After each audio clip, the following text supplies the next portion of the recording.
So hello guys, welcome back. Last video में अपन ने क्या पढ़ा था? LSTM long short term memory पढ़ा था। ये प्रॉब्लम जो रिकरेंट न्यूरल नेटवर्क में होती है उसे कैसे सॉल्व करते हैं, है ना। अब अपन आज इस वाली प्रॉब्लम में क्या पढ़ेंगे? ये एक्चुअली प्रॉब्लम नहीं है, ये क्या है अपन अभी इसे समझेंगे साथ में। ये है ग्रेडियंट डिसेंट, है ना। ये मोस्ट आईएमपी क्वेश्चन है गाइस, जो कि एग्जाम में बहुत टाइम आता है ना। अपन ग्रेडियंट डिसेंट देख लेते हैं कि ग्रेडियंट डिसेंट में होता क्या है। मैं अभी चाहूँ तो अभी मतलब आपको पहले ग्रेडियंट डिसेंट समझा दूं, फिर उसके बाद ये सारा चीज पढ़ के बताऊं। तो ये चीज ना मतलब ठीक नहीं रहेगा, क्योंकि इससे बहुत ज्यादा टाइम कंज्यूमिंग रहता है। तो मैं आपको यहीं से बता देता हूँ ताकि चीजें इजी हो जाए, है ना। पढ़ते पढ़ते चीजें समझाते जाऊंगा।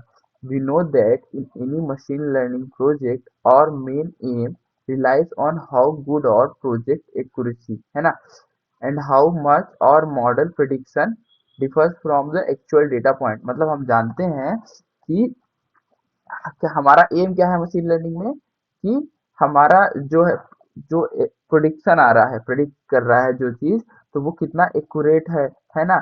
और हमारा जो एक्चुअल डेटा से कितना सिमिलर है ना, एक्चुअल डेटा पॉइंट से। Based on the difference between model prediction and actual data. मतलब कि मॉडल जो प्रिडिक्ट किया है डेटा और जो एक्चुअल डेटा है point, we try to find the parameter of the model which give better accuracy.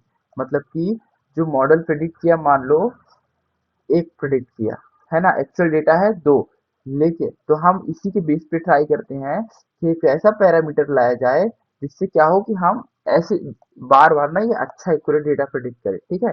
On our data set, हमारे data set से।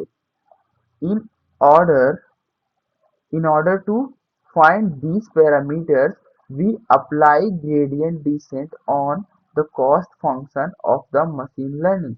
हम यही चीज को वो करने के लिए, हासिल करने के लिए क्या करते हैं, ग्रेडियंट डिसेंट अप्लाई करते हैं, है ना, ऑन कॉस्ट फंक्शन पे, ठीक है, ऑन फॉलोइंग मशीन, हमारे मशीन पे। अब ये क्या है, डायग्राम जो है, तो मेरे पास जो बहुत ज़्यादा टाइम नहीं था, इस वजह से मैंने डायग्राम जो उठाए हैं कॉपी पेस्टेड ही है गाइस। तो इससे हालांकि मुझे नहीं लगता कोई फर्क पड़ेगा। तो इस डायग्राम में अपन जैसे देख सकते हैं ग्रेडियंट डिसेंट, है ना। तो ग्रेडियंट डिसेंट में क्या है, इधर मैं बता देता हूँ आपको। ये क्या है, कॉस्ट फंक्शन है ना। फिर ये क्या है, वेट्स है, जो कि हमको मिलता है आर्टिफिशियल न्यूरल नेटवर्क में, वेट्स और बायस, वो वाला वेट्स है ना। अब इसी से समझते हैं ये क्या, ये कर्व है ना। यहाँ पे अपने को फाइंड करना है ग्लोबल मिनिमम, सबसे कम वैल्यू, है ना। जीरो हो तो चलेगा, ठीक है, तब मतलब कि सबसे एक्यूरेट रिजल्ट है। जैसे मान लो अपना प्रिडिक्टेड आउटपुट कितना है, प्रिडिक्टेड आउटपुट है एक, है ना। तो और अपना एक्चुअल आउटपुट कितना है, प्रिडिक्टेड आउटपुट मान लो दो है, अपना एक्चुअल आउटपुट कितना है, एक है, ठीक है। तो अब अपन देख रहे हैं कि जो दो है एक से बहुत ज्यादा है ना। तो एक को क्या होना चाहिए, और ज्यादा होना चाहिए, है ना। तो ये वही कॉस्ट फंक्शन अप्लाई करके इसको एकदम, दो है, कॉस्ट फंक्शन अप्लाई किया, तो कॉस्ट फंक्शन कुछ भी हो सकता है गाइस, ना। तो मैं यहाँ पे ले रहा हूँ वो स्क्वायर्ड एरर वाला। तो उसमें क्या होता है कि टू है, इसमें उसमें होता है actual output minus predicted output. Sorry, actually ऐसा नहीं होता, predicted output minus actual output, है ना। ये उल्टा भी हो सकता है, आप मतलब अभी अपन देखेंगे तो वहां पे देख सकते हैं अच्छे से। तो यहाँ पे अगर टू है, टू माइनस वन हुआ, तो कितना बचेगा, वन बचेगा। अभी भी ये जीरो से दूर है ना, इस पॉइंट में होगा। तो अब ऐसे पैरामीटर्स को लाएंगे इसी में से, टू माइनस वन तो वन बचता है, तो इसमें ऐड कर देंगे वन को, और फिर माइनस करेंगे टू माइनस टू, तो क्या बचेगा, जीरो बचेगा। तो क्या हो जाएगा, ये पास आ जाएगा जीरो के, है ना। तो इस पॉइंट में इसका मतलब ये है डेटा यहाँ पे क्या है, एक्यूरेट है, ठीक है। ये वही चीज है, ये एक साइड बढ़ते क्रम के लिए है, ये एक साइड घटते क्रम के लिए है, ठीक है। अब नेक्स्ट में क्या है, required in gradient descent algorithm, क्या रिक्वायर्ड है। स्टेप 1 में क्या है, we first initiate the parameter of the model randomly, पहले हम पैरामीटर कुछ भी दे देंगे रेंडमली, ठीक है। फिर दूसरा क्या है, step 2 compute the gradient of the cost function with respect to each parameter, each involve making partial differentiation of cost function with respect to the parameter. ये वाला पार्ट में आपको अभी 1 मिनट बाद समझाता हूँ, ठीक है। तो अगला देखते हैं, update the parameter of the model by taking step in opposite direction of the model. Opposite direction of the model में अपना क्या था, इसका मतलब जैसे मैंने बोला था ना, 2 है ना। अब 2 में आपको 0 लेके आना है, जबकि माइनस करने पर आउटपुट 1 ही आ रहा था। इसको अपोजिट लेके जाओ, जो इसका आउटपुट आया है उसको प्लस करो इसमें, तो 1 + 1 2 हो जाएगा, और फिर ये 0 आ जाएगा, मतलब वही चीज रिपीट हो गई। तो 0 लेके आना है लेकिन अपने को, है ना। So here we choose the cost function mean squared error. इसके लिए अपन क्या यूज करेंगे, कॉस्ट फंक्शन यूज करेंगे, जिसका नाम क्या है, mean squared error. It helps in deciding the step size of the gradient, मतलब कि हेल्प करता है हमको स्टेप्स के साइज को कम करने में, मतलब कि बार बार ना हो यही चीज। Repeat the step 2 and step 3 iteratively to get best parameter for define। हमको रिसीव करना है बेस्ट पैरामीटर फाइंड करने के लिए क्या, ये मतलब रिसीव 2 और स्टेप 3। अब स्टेप 2 में क्या है ये देख लेते हैं। स्टेप 2 में जो अपन ने मतलब वो कर दिया था, डिनाई कर दिया था कि मैं 2 मिनट बाद बताऊंगा, वो है ये क्या है, कॉस्ट फंक्शन है, जो कि इसमें अपन यूज कर रहे हैं। मतलब कॉस्ट फंक्शन और भी हो सकते हैं, लेकिन अपन यहाँ पे यही यूज कर रहे हैं, है ना। इसमें क्या होता है, 1/n, है ना, क्या है सबमिशन एन, फिर i = 1 से कहाँ तक, ये चीज इंपॉर्टेंट है, by I minus by I ऊपर कैप का स्क्वायर। अब ये बाई आई क्या है, एक्चुअल आउटपुट, है ना। अब ये बाई कैप क्या है, बाई कैप आई क्या है, प्रेडिक्टेड आउटपुट। तो जो एक्चुअल आउटपुट है ना, उससे प्रेडिक्टेड आउटपुट को माइनस करके क्या करेंगे कि स्क्वायर कर देंगे, है ना। स्क्वायर करने के बाद हमें जो वैल्यू मिलेगी, तो उससे जैसे मान लो एक्चुअल आउटपुट तुम्हारा क्या है, मान लेते हैं 2 है, प्रेडिक्टेड आउटपुट क्या है तुम्हारा 1 है, ठीक है। लेकिन अब इसका स्क्वायर करके देखते हैं, तो 2 2 माइनस 1 का कितना है, 1 आया। इसका स्क्वायर कितना होता है, 1 ही होता है ना। इसका स्क्वायर आ जाएगा 1, 1 का स्क्वायर 1। पर इससे क्या प्रॉब्लम सॉल्व हुई, नहीं, ये अभी भी 0 से दूर है। तो फिर ये अगली बार जाएगा और ऐसे वेट को लेके आएगा जो कि इससे थोड़ा सा ज्यादा है, थोड़ा सा बिल्कुल। तो 1 + 1 करेगा, है ना। तो 1 + 1 कितना आ जाएगा, 2।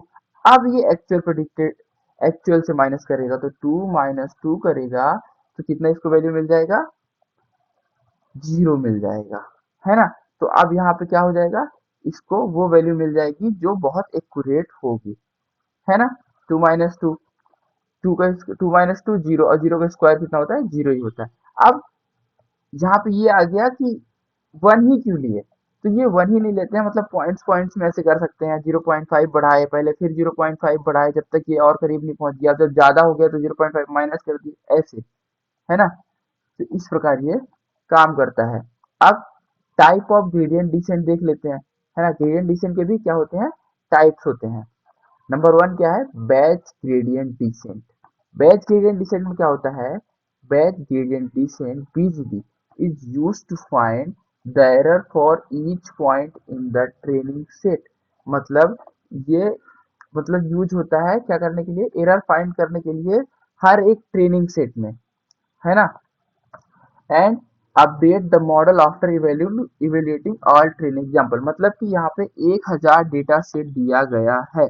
अब उस 1000 डेटा सेट में, है ना, सबको इवेल्युएट करेगा एक, और उसके बाद क्या करेगा, अपडेट करेगा ट्रेनिंग डेटा सेट को, है ना। अब इसमें देख लेते हैं स्टोकास्टिक में, कि इसमें स्टोकास्टिक ग्रेडियंट डिसेंट, ये दूसरा इसमें क्या है, stochastic gradient descent SGD is type of gradient descent that runs one training example per iteration। इसमें क्या हो रहा था, एक साथ करने के बाद अपडेट कर रहा था, है ना, मॉडल को। लेकिन इसमें one training example at once पर आइट्रेशन, एक बार में एक ही ट्रेनिंग एग्जाम्पल को करेगा, है ना। और in other word it process a training, है ना, training for each example with in are data set and update each training example. मतलब कि और ये क्या करेगा, प्रोसेस करेगा एक एक करके और उन्हें अपडेट करते जाएगा, अपडेट करते रहेगा parameter one eight a time. एक पैरामीटर एक ही टाइम में अपडेट करेगा, जैसे मैंने अभी बताया। At it requires only one training example at a time, hence it is easier to store in allocated memory. मतलब ये इजी है स्टोर करने में एलोकेटेड मेमोरी में। अब अगला क्या है अपना, मिनी बैच ग्रेडियंट डिसेंट, ये है लास्ट ग्रेडियंट डिसेंट। तो mini batch gradient decent is a combination of both batch gradient descent and stochastic gradient decent, मतलब दोनों का कॉम्बिनेशन है, थोड़े थोड़े दोनों के गुण होने चाहिए। It divide the training data set into small batch size, then perform the update on those batches.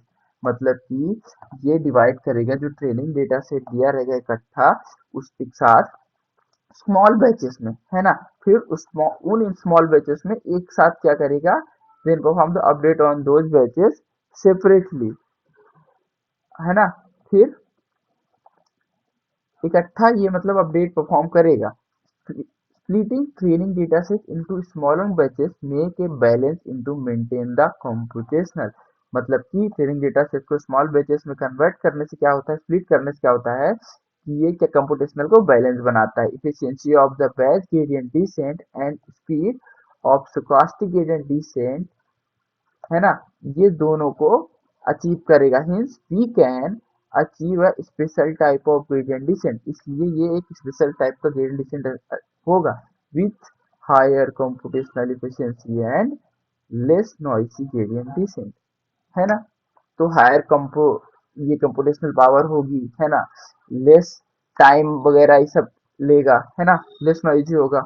तो इस प्रकार से अपना ग्रेडियंट डिसेंट खत्म हो गया। नेक्स्ट टॉपिक अपन देखेंगे क्या, एक्टिवेशन फंक्शंस, है ना। एक्टिवेशन फंक्शन देखेंगे, एक्टिवेशन फंक्शन में क्या चीज होता है, एक्टिवेशन फंक्शन को कैसे संभालते हैं, है ना। कौन कौन से एक्टिवेशन फंक्शन है, अपन मोस्ट एक्टिवेशन फंक्शन भी पढ़ेंगे, है ना। तो इस वीडियो के लिए इतना ही। जल्दी से जल्दी सब्सक्राइबर बढ़ाते रहिएगा, मैं वीडियो बनाते रहूंगा। ठीक है, बाय।